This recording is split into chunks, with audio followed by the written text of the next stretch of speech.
RCR, la red que comunica y une al Perú.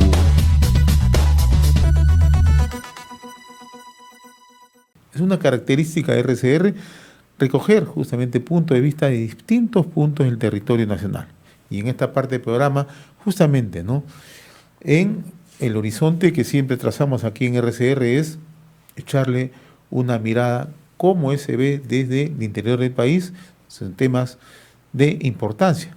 Y este debate, sin lugar a dudas, es trascendente para la vida, no solamente política, ¿no?, la vida económica y lo que será el futuro del país. Queremos saludar desde Piura a don Humberto Correa Cánovas, exdecano del Colegio de Economistas de Piura, docente en la Universidad Nacional de Piura. Qué gusto saludarlo, don Humberto. Muy amable por atender esta invitación de RCR. Buenos días, amigos de RCR. En Arequipa, que ayer ha sido sede justamente de este debate, ¿no?, entre Keiko Fujimori y Pedro Castillo, al doctor Glenn Arce Larrea, economista, analista en temas económicos, profesor de la Universidad San Martín de Arequipa. Qué gusto saludarlo, señor Glenn Arce, muy amable como siempre. Muy buenos días, muchas gracias a ustedes. Un placer compartir también con Humberto y Manuel. Y desde Lima, nuestro buen amigo Manuel Bernales Alvarado, politólogo, analista, consultor internacional y amigo de esta casa emisora. Qué gusto saludarte, Manolo, qué gusto escucharte, buen día, muy amable. Mucho gusto de saludarles desde Lima con un espíritu loretano, amazónico, charapa, desde siempre. Qué buen ánimo, sin lugar a dudas. Y este justamente es el ánimo para entrar en este nivel de análisis, del debate, ¿no? Don Humberto, ¿cómo apreció usted ayer el debate, ¿no? Me gustaría una apreciación inicial, por favor. En términos generales, bajo y cargado a una de las propuestas, de alguna manera mucho más precisa, ¿no? Y sin una claridad en torno a lo que esperamos los peruanos.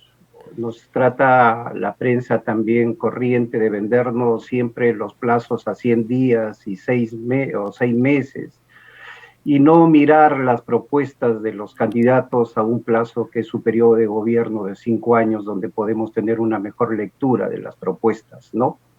Eso y deja el sinsabor de algunas cuestiones básicas para el tema regional, como lo hemos planteado, el tema de la descentralización, el tema de una planificación estratégica regional, el tema de los procesos de reconstrucción que ya hemos señalado anteriormente. Señor Arce, en esa línea, ¿no?, usted también cómo observó ayer el debate, ¿no? Hubo un conjunto de propuestas, pero hay una serie de analistas que señalan que no se puede aterrizar con hechos concretos, ¿no?, con soluciones a la vista, ¿no? ¿Cómo apreció usted esto? Bueno, comparto con lo señalado por Humberto. Fue un debate bastante flojo, más por un lado que por el otro. Hubo un sinnúmero de propuestas por el lado de Keiko. Señor Castillo siguió repitiendo lo mismo, no encontramos realmente dónde quería aterrizar. Es definitivo, como dice Humberto, necesitamos un plan de gobierno para 5 años. El señor Castillo, lastimosamente, pues su exposición, su punto de vista, no llenó todas las expectativas que teníamos. Manuel, ¿cómo tú analizas este debate, ¿no?, y si va a tener la trascendencia, la decisión del elector, ¿no?, para poder, el momento de acercarse a las urnas del 6 de junio, tomar ya una decisión, ¿no?, con tanto voto indeciso, con voto en blanco que tenemos en estos momentos, ¿no? Bien, veo este llamado debate como parte del proceso electoral. Y como tal, uno puede hacer varias preguntas. Y yo quiero referirme a lo que no se ha dicho en estos debates y que es tan importante como lo que nuestros amigos han señalado hace unos minutos. Un debate en un proceso electoral tiene que ver con el gobierno del Estado. Y el gobierno del Estado, para cualquier persona que haya leído la Constitución, que tenga un mínimo de educación cívica, aunque ahora eso no se enseña como antes se nos enseñaba, sabe que tiene que ver con la política exterior, con la política interior, con las inversiones, con el manejo presupuestal y con otros temas que han señalado. ninguno de estos temas sustantivos para el país ha sido abordado.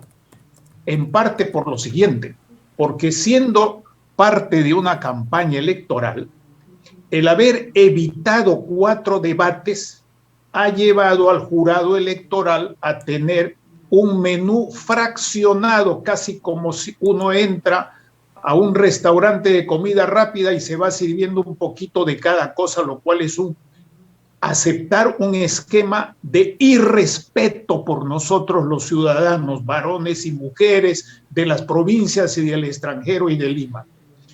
Esto ha permitido entonces que ambos candidatos lo que hagan es reiterar sus campañas, sus estrategias de comunicación, de propaganda y de promesas electorales. La pregunta es entonces, ¿estas campañas así planteadas les van a permitir, uno, a Castillo mantener la supuesta, y digo supuesta porque las encuestas no son elecciones, y las encuestas tienen un margen de error que ellos mismos señalan, 2 puntos para arriba, 2 puntos para abajo. ¿Le van a permitir a Castillo mantener esa ventaja según las encuestas? 2, ¿le van a permitir detener su leve descenso en las encuestas? 3, ¿le va a permitir a Fujimori subir, digamos, si nos atenemos a la encuesta del Instituto de Estudios Peruanos, subió 10 puntos en una semana, lo cual es una barbaridad de miles de millones de votos? Eso no se ha discutido, pero su campaña va a ser efectiva y le va a permitir subir eso. Eso, como dijo la misma señora Fujimori después de la entrevista, se va a ver el día de la votación. Termino señalando que me parece grave que el Jurado Nacional de Elecciones no haya podido condicionar a los candidatos a que den su opinión metódica en servicio al país, porque el ciudadano es el soberano, no el Jurado Nacional de Elecciones, ni un candidato ni la otra candidata. Eso tiene que quedar muy claro, porque no somos súbditos, somos ciudadanos. Ahora, don Humberto Correa, por el lado de Keiko Fujimori, ofertas, muchas ofertas, unas dicen populistas, y la gran pregunta es cómo se financia esto, ¿no? Pero por el lado de Pedro Castillo, ausencias, ¿no? Incluso hasta queda en la nebulosa si tiene o no tiene un equipo de gobierno, ¿no? Correcto. Vamos a hablar de las posibilidades en función de antecedentes de lo que podría tener la propuesta de la señora Keiko Fujimori. Si bien no se revela, algo ha señalado la parte técnica, en este caso el colega Carranza, quien ha sincerado la situación, en la cual las ofertas ahora, divididas, yo entiendo, en un periodo tal vez de 2 años, si no nos va bien desde el inicio, tal vez sean 3, en las cuales hay que seguir una política de asistencia, de salvataje, de compensación a los que menos condiciones tienen para enfrentar la pandemia a través de bonos, ¿no? Y de otra parte, el aspecto del manejo sanitario que se recompone cuando tú haces un seguimiento, haces el cerco epidemiológico y asistes de manera puntual, puedes tener un éxito que relance la economía, un tema por rebote que ya sería significativo, y el otro consistenciar las posibilidades que tiene el Perú. En ese sentido, también para los amigos que nos escuchan, el Estado obtiene recursos de 2 formas básicas. Una es a través de impuestos, ¿no?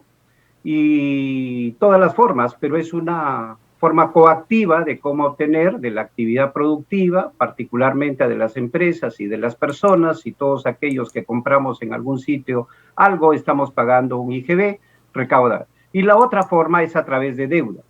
El tema hay que considerarlo entonces, ¿quién tiene? Ya se ha dicho que podemos entrar en un déficit fiscal en los próximos 4 años, tal vez al 5º pudiéramos estar saliendo con un déficit superior al 6% del déficit fiscal. Entonces, ¿quién tiene credibilidad para poder conseguir esos recursos?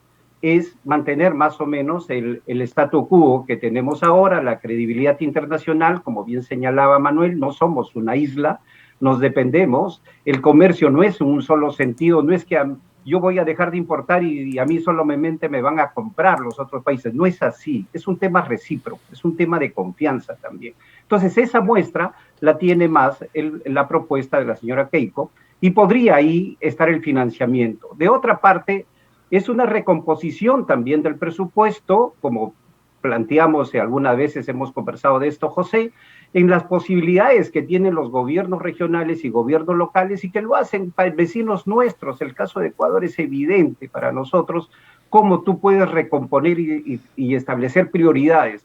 Dejo de hacer veredas porque es más urgente adquirir una estación de oxígeno o ponerle al hospital. Dejo de arreglar los parques y construir la plaza de armas cada 2 años porque tengo una prioridad en camas UCI, ¿no? Pero esa posibilidad está limitada por otros factores que seguramente comentaremos más adelante, en que los dos candidatos, por ejemplo, plantearon el reforzamiento de la Contraloría, pero si la Contraloría no tiene las cosas claras, si no está caminando al ritmo del país, que no quieres una gestión pública paralizada, sino dinámica, para generar los impulsos en empleo, en las actividades económicas, como promoción del Estado, estamos fritos, ¿no? Ahora, señor Arce, ¿no? ¿Cuánto pesan los temas económicos, ¿no?, en esta campaña, ¿no? Y estamos en una muy difícil situación, ¿no? La caída, el desplome de nuestra economía en el año 2020 ha sido bastante dramática, ¿no? Keiko Fujimori señala en la necesidad de impulsar inversión privada, abrir mercado, pero con mucho gasto público, ¿no?, en los primeros años, ¿no? Pero ayer Pedro Castillo en la otra vereda ha dicho, el Estado tiene que controlar a la población y tiene que controlar al mercado. ¿Cómo entendemos esto? Bueno, en este momento es crucial ver la parte económica. Recordemos que ha habido más de 1.8 millones de desempleos. La economía se ha desacelerado, o mejor dicho, ha decrecido en 11% el año pasado. Y las expectativas es que este año no crezcamos tanto como se pensaba, ¿no? Algunos analistas mencionaban que íbamos a crecer 8%, pero es bien difícil que lleguemos a estos niveles, ¿no? El panorama es bastante complicado. Aquí se estaba discutiendo dos tipos de modelos, ¿no? El modelo planteado por el señor Castillo era un modelo en el cual el Estado interviene en el mercado. Ese es un modelo marxista-leninista, por donde queramos mirarlo, a pesar que el señor Castillo decía que no es comunista, que lo están dando frases que no ha puesto, pero al decir que el Estado participa en el mercado, pues ya está señalando que sí lo es, ¿no? Y esto es preocupante, porque en un país donde el Estado es el que interviene en el mercado, en vez de destruir el monopolio, genera más monopolios, y eso es lo preocupante. Otro punto, definitivamente desanima a todos los inversionistas privados porque la confianza se reduce sustancialmente y por consiguiente, pues la generación de empleo va a ser más limitada. Hay un punto que me parece muy importante que señaló ayer la señora Keiko. Dijo, vamos a cambiar de chip, es decir, vamos a ir a una economía en la cual se cree una formalización. Y hay un estudio que hizo el Mercuba, en el que demostró que si dábamos incentivos tributarios, era fácil llegar a un 50% de formalización del país. Y eso es bastante bueno, porque ahorita estamos en un 70%, y bajarlo a un 50%, pues representa un incremento fuerte en el nivel de ingresos del Estado. En una economía centralizada, como plantea el señor Castillo, eso no es posible. No es posible por ningún lado. Otro planteamiento que hizo muy interesante la señora Fujimori era dar un crédito a 5 años de gracia y 2 más para que pague. Eso da flujo de caja. Actualmente muchas de las empresas se encuentran en lo que llamamos nosotros los economistas un final distress, es decir, problemas financieros, dificultades de caja que impiden ser sostenibles en el tiempo. Y para que estas empresas puedan existir necesitan un capital fresco que pueda justamente no romper la cadena de pagos y cumplir con todas sus obligaciones. Recordemos que la mayor parte de las compañías que han estado en problemas fuertes son las medianas y bajas, entonces requiere dar este tipo de apoyo a ellos.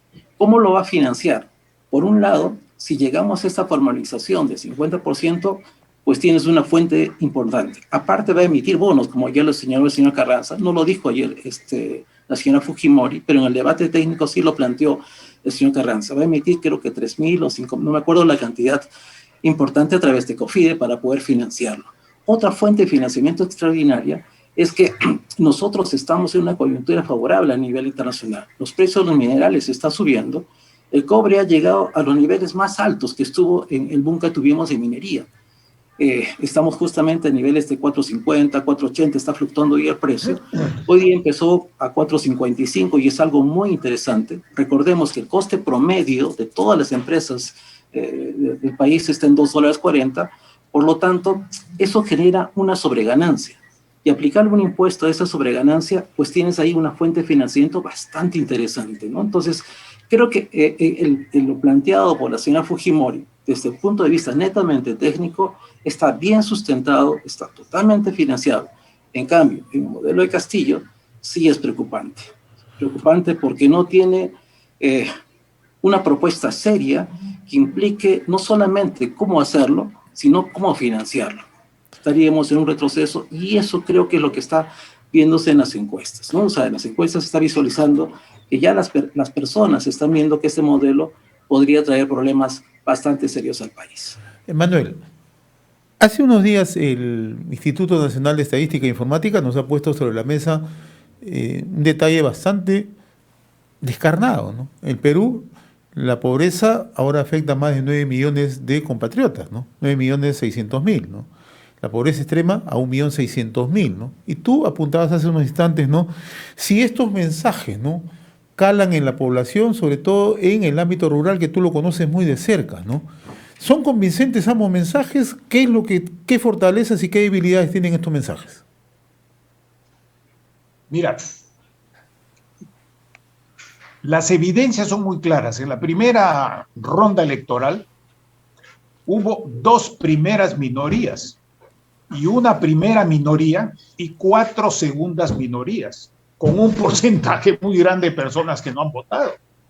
De ese porcentaje importante de personas que no votaron, queda un resto de aproximadamente alrededor de 20%. En consecuencia, hay que ver qué tiene más credibilidad para los sectores de territorio asentados en algunos distritos. Y el tipo de votante, joven, varón, mujer, empleado, desempleado, y otras categorías u otras características que puedan acoger un mensaje u otro mensaje. En ese sentido, me parece que la apelación de los mensajes de la candidatura de Fuerza Popular, que no es solamente Fuerza Popular ahorita, porque han reaparecido aliados de otros gobiernos, y entre ellos un aliado importante que es Luis Carranza, eso qué duda cabe. Ese elemento no existe en el otro lado. En consecuencia, hay un sector que puede orientarse por ese tipo de medidas que tienen una característica además. Esas medidas no pueden ir más allá, todas ellas, no todas ellas, algunas sí, pero todas ellas no pueden ir más allá de 4 o 5 años. Eso ya ha sido señalado inclusive por algunos miembros del equipo técnico de esa agrupación.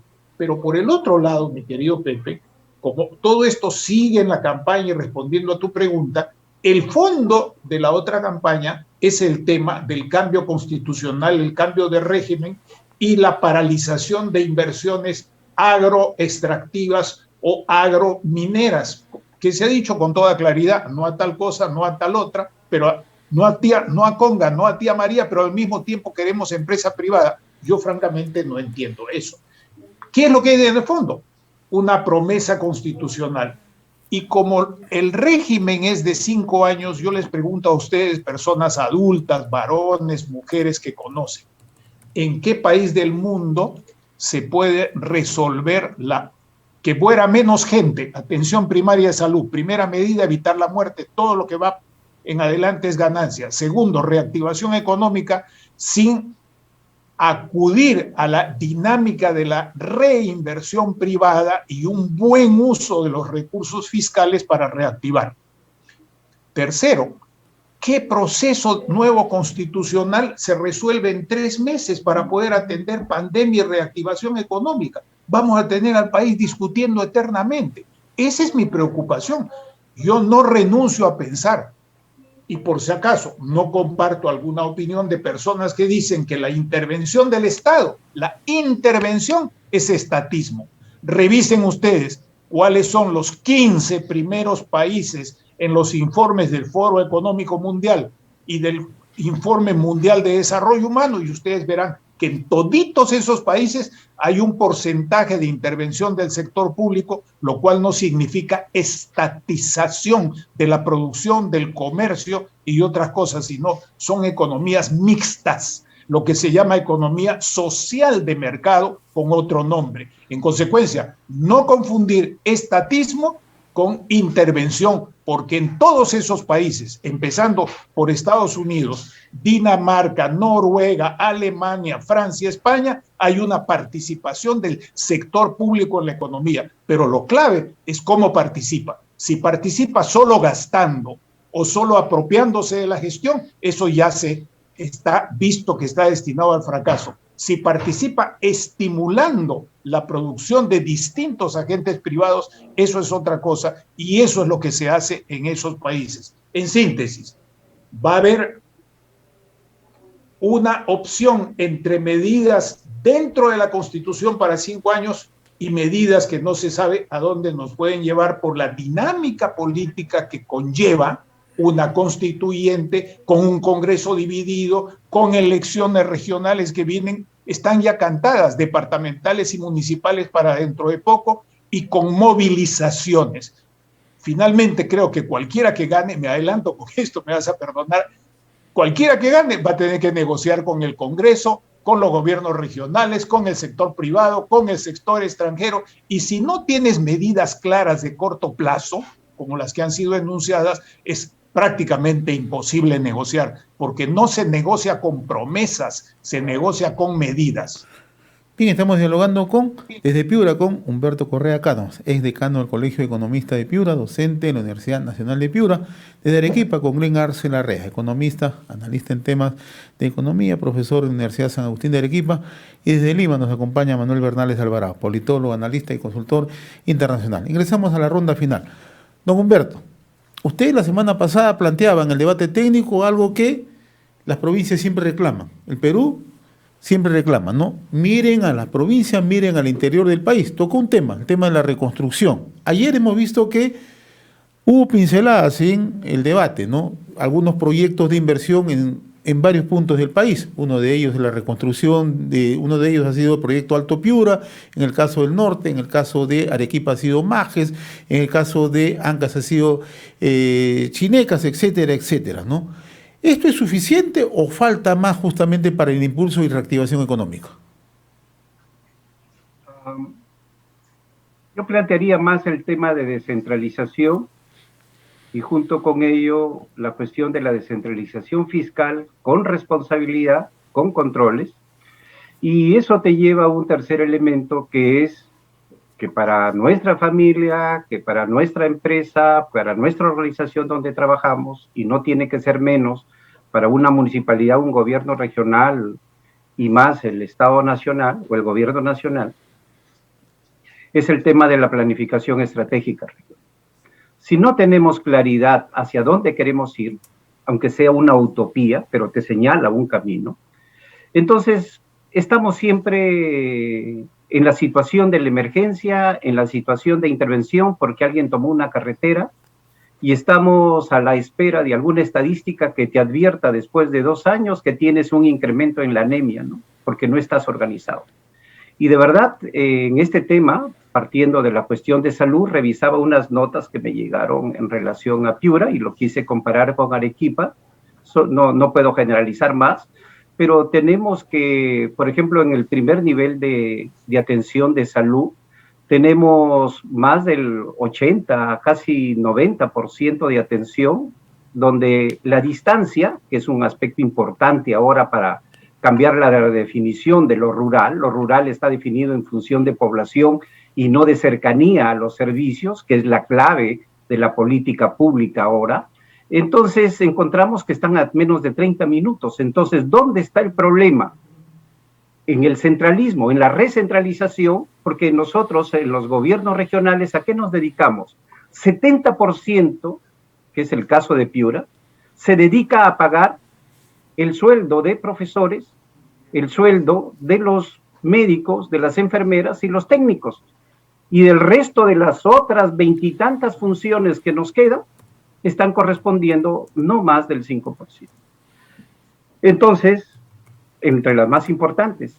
Entonces, lo que tenemos es un desorden porque nosotros podríamos atender mejor si es que la descentralización hubiese asignado de manera eficiente y con los recursos a dedicación a las regiones, cómo atender sus necesidades de profesores, de médicos, más en este tema de pandemia, ¿no?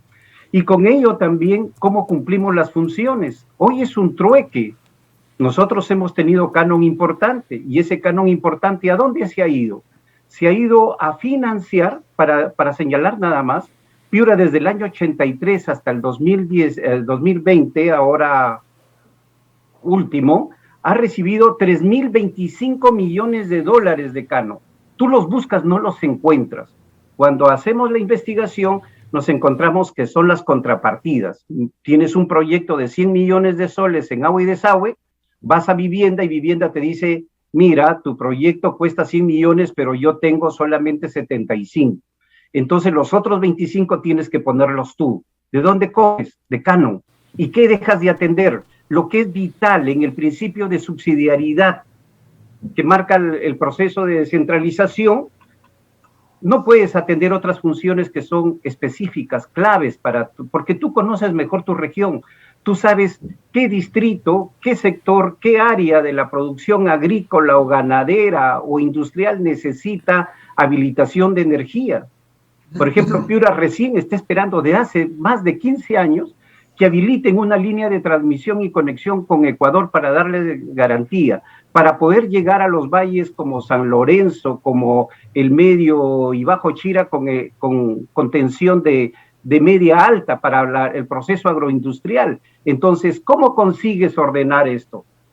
A través de la planificación y la acción, como han demostrado, y ahí termino, los amigos de CEPI Café o Norandino, como se llama ahora, el ejemplo más claro de cómo la asociatividad, con un claro objetivo y un medio como es el mercado, han logrado un posicionamiento interesante en agroexportación y productos agroecológicos. Doctor Arce, ¿cómo manejamos mejor los recursos? ¿No? Porque también es un tema que ayer se ha tocado en el debate, ¿no? Que hay recursos no se han sabido utilizar. Don Humberto ha puesto sobre la mesa justamente eso, ¿no? Que no se han sabido utilizar los recursos, producto justamente del canon, ¿no? O sea, ¿cuáles pueden ser los mecanismos justamente para que el futuro gobierno que ingrese tenga una mejor capacidad de desarrollar proyectos que tanto se necesitan en las provincias? Caso de Maje Sigua, por ejemplo, ¿no? Sí, en primer lugar, como ya lo mencionaba Humberto, es importante tener un plan estratégico.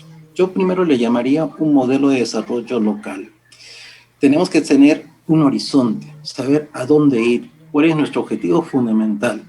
Y en base a ese objetivo, ese propósito, se diseñan las líneas estratégicas que cada localidad, cada región o país debe tener. En base a esos ejes estratégicos, se generan un conjunto de proyectos de inversión que se tienen que dar. Si no tenemos ese ordenamiento, es bien difícil que una economía salga adelante. El mejor ejemplo lo tenemos aquí en la región Arequipa. En la región Arequipa no existe un modelo de desarrollo, nuestro gobernador no sabe a dónde ir y por lo tanto no se ejecutan obras como deberían y necesita nuestra región. Eso conlleva un retraso y esto conlleva sencillamente a que hemos sido considerados la economía que más ha decrecido el año pasado, ¿no? Entonces, tenemos que comenzar a ordenarnos. Para ello también hay que aclarar algo, ¿no? Comparto con lo que dice Manuel. El neoliberalismo es una utopía pura. No existe en economía en el mundo que existe neoliberalismo. Segundo punto, ¿es necesaria la intervención del Estado? Sí es necesaria. Y para ello es que, estando en una economía recesada como la que nos encontramos, es prioritario que haya gasto fiscal. Y ese gasto fiscal tiene que ser ordenado y en base a un plan estratégico. Si no tenemos ese plan estratégico, si no tenemos esas líneas estratégicas, si no tenemos ese conjunto de alternativas, es un desorden y un caos como lo que hemos estado viviendo en los últimos años. La participación del Estado tiene que ser más amplia y sobre todo tiene que haber una buena gestión. Si no hay una buena gestión, es imposible que lleguemos a concretar estos objetivos que nos hemos propuesto como región, como país, ¿no? Y por lo tanto, es prioritario que exista un equipo técnico, expertise. Si no te contamos con esa expertise, no contamos con esas personas que tengan experiencia, es difícil de llevarlo a cabo. También hay otro ingrediente fundamental que también lo tocaron, que es el tema de corrupción, ¿no? La corrupción, pues definitivamente, cuando hay obras públicas, siempre existe la tentación de las gentes que puedan ganarse un poquito de ese monto que se está haciendo, ¿no? Y una de las formas es que realmente nos estamos equivocando señalar que el problema central es la corrupción. La corrupción es la consecuencia del verdadero problema. El problema en nuestro país es que no existe, en su gran mayoría, integridad. Es decir, no aplicamos los valores como debe de ser. Si a nosotros nos ponen una tentación de ofrecernos una cantidad de dinero, pues nosotros tenemos que resistirnos a ello. Mientras no exista esto, y eso se llama formación, es bien difícil que combatamos la corrupción. Manuel, nos quedan unos 3 minutos finales, por favor, para tu reflexión final, por favor. Brevemente, les voy a leer, con su permiso, un mensaje de un amigo empresario minero. Me dice, hubo tantos ofrecimientos por parte de ambos, en particular se refiere a K, que si los hubiera dicho C, lo acusaban de populismo extremo. Lo único que faltó ofrecer es que ambos digan que el próximo gobierno va a ganar el mundial. Con esto quiero, como introducción, decir lo siguiente. Miren, en prospectiva también se trabaja con simulaciones. Y una simulación es qué haría si gana Castillo. Si gana Castillo y quiere desarrollar toda la avalancha política que ha propuesto, va a tropezar primero con el Congreso, con las demandas regionales y departamentales y va a decir, bueno, ahora tenemos que tener un plan de gobierno, tendrá que venir una improvisación. Por el otro lado, si gana Fujimori, va a tener que decir, vamos a cumplir con estas promesas, pero no las podremos cumplir, y aquí termina mi comentario, que tiene que ver con lo que han expresado nuestros queridos amigos que tú has invitado. Si no cambia el sistema de contrataciones del Estado, por más descentralización que haya, queridos amigos, ustedes saben tanto como yo, no va a cambiar ni la ineficiencia ni la corrupción. Y en ese sentido, la presencia de Neuhaus es un aval muy claro y una experiencia empírica, evidencia, no es opinión, es una evidencia por el lado de esa candidatura. Y además, yo creo que el señor Carranza tendrá oportunidad de decir, bueno, antes opiné una cosa y me equivoqué, hoy día estoy pensando otra cosa por tales y tales y tales razones. En consecuencia, uno, cambiar el sistema de contratación del Estado, introducir programas regionales de planificación para proyectos NEC por provincias, proyectos de nuevas construcciones e ingeniería por provincias y no solamente por sectores, sino por territorio. Y en segundo lugar, usar la palanca minera. Si no se usa la palanca minera, estamos dejando de usar lo que más importa. Y en la agricultura, estimular la agricultura familiar y en la agricultura exportación aplicar el criterio que lo recomendaron desde el 2010. Mayor valor agregado y mayor compartir. Muy bien, yo quiero agradecerle a don Humberto Correa, a doctor Glenn Arce, lo mismo que a Manuel Bernales. Un fuerte abrazo y la verdad que ha sido un diálogo enriquecedor y sobre todo una reflexión para quienes nos están sintonizando en distintos puntos del territorio nacional. Gracias a los tres, un abrazo, muy amable. RCR, la red que comunica y une al Perú.